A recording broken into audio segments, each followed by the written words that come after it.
இன்றைக்கு நேற்றைய தினம் எங்களுடைய மாணவ செல்வங்கள் ஓஎல் எழுதி முடித்திருக்கிறார்கள். அவர்களுக்கு என்னுடைய வாழ்த்துக்களும் நன்றிகளும் எதிர்கால சந்தையினருக்கு. இருந்தும் ஒரு கசப்பான ஒரு விடயம், எங்களுக்கு ஒரு தீர்மானம். இன்றைக்கு ஒரு கிழமைக்கு முந்தி நான் உண்மையாக தனியார் கல்வி நிலையங்களின் நிறுவன தலைவர்களோடும் அந்த தனியார் கல்வி நிலையங்களின் கற்பிக்கின்ற ஆசிரியர்களோடும் சிலரோடு நான் தொடர்பு கொண்டு கதைத்திருந்தேன். அவர்களுடைய ஏற்கனவே சொன்னா இந்த முறை ஓஎல் எழுதும் மாணவர்களுக்கு குறைந்தது ஓஎல் எழுதி 15 நாட்கள் 15 நாட்களாவது அவர்கள் விடுமுறைகளை கொடுத்து அதற்கு பிற்பாடுதான் இந்த உங்களுடைய தனியார் கல்வியை தொடங்க வேண்டும் என்று.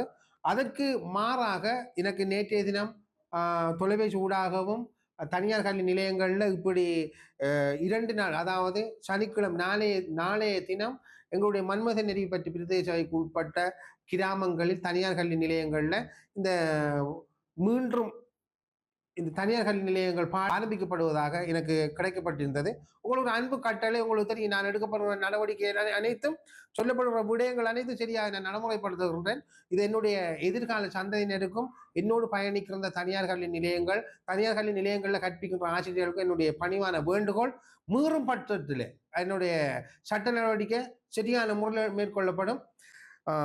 இந்த ஏஎல் மாணவர்கள், அதாவது புதிதாக ஓஎல் எழுதி நேற்று தினம் ஓஎல் எழுதின மாணவர்களுக்கு இன்றையில இருந்து 15 நாட்களுக்கு பிற்பாடு இந்த ஏஎல் புதிதாக ஆரம்பிக்கப்படுற ஏஎல் வகுப்புகளை தனியார் கல்வி நிலையங்கள் ஏஎல் வகுப்புகள் நடைமுறைப்படுத்தப்பட வேண்டும். இதை மீறி அதை நீங்கள் அதற்கு முந்தி தொடங்கினால் உங்களுடைய அனைத்து தனியார் கல்வி நிலையங்களும் இழுத்து மூடப்படும். இதில் எந்த மாற்றமும் இல்லை. உங்களுக்குரிய சட்ட நடவடிக்கை எடுக்கப்படும். அதை தொடர்ந்து நான் ஏற்கனவே கூறியது போன்று எந்தவித தனியார் கல்வி நிலையங்களையும் இப்ப புதிதாக இணைகின்ற ஓஎல் ஏஎல் மாணவர்களுக்கு எந்தவித முற்கொடுப்பனவோ எதுவுமே எடுக்கக்கூடாதுன்றதுல நான் சரியான தெளிவாக இருக்கிறேன். உங்களுக்கோ உங்களுடைய அனுமதி பத்திரம் ரத்து செய்வதா இல்லையான்றது உங்களுடைய கையில இருக்கிறது. உண்மையில கல்வி எங்களுடைய போராட்டம் 30 வருட போராட்டம் மௌனிக்கப்பட்டதுக்கு பின்பு நாங்கள் எங்களுக்கு இருக்கிற ஒரு ஆயுதம் இந்த கல்வி. அந்த கல்வி எதிரானவன் இல்லை. நான் உங்களுக்கு தெரியும், இந்த ஓஎல் பரீட்சையை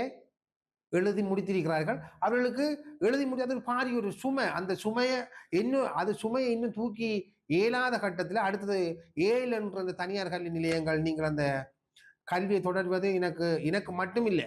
இது என்னுடைய வேண்டுகோள் இல்லை. என்னுடைய மன்மத நெறி பற்றி இருக்கிற அனைத்து மாணவர்கள், எதிர்கால மாணவர்கள், ஆசிரியர்கள், பெற்றோர்கள் எல்லாம் என்னோட முறைப்பாடுட்டதால் தான் உண்மையில நான் இதை அது சரியாக இருந்தது. அந்த முறைப்பாடு சரியான நேர்த்தியான முறைப்பாடு இருந்ததுக்காக தான் இந்த மன்மத நெறி பற்றி பிரதேச சபையால் எடுக்கப்பட்ட முடிவு இது.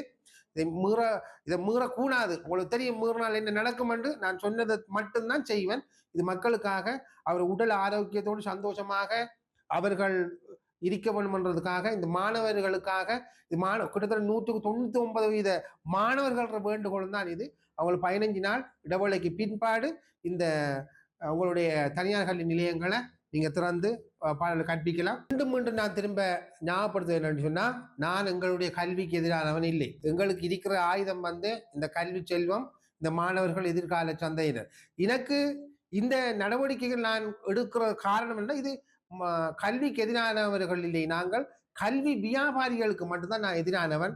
இந்த நடவடிக்கையில் இந்த கல்வி இப்ப நான் கொண்டு வர திட்டத்தில் ஏதாவது ஒரு சின்ன சறுக்கல் வந்தாலும் அதுக்குரிய கடும் இறுக்கமான சட்ட நடவடிக்கை எடுக்கப்படும் என்று உங்களிடம் தாழ்மையுடன் வேண்டுகிறேன்.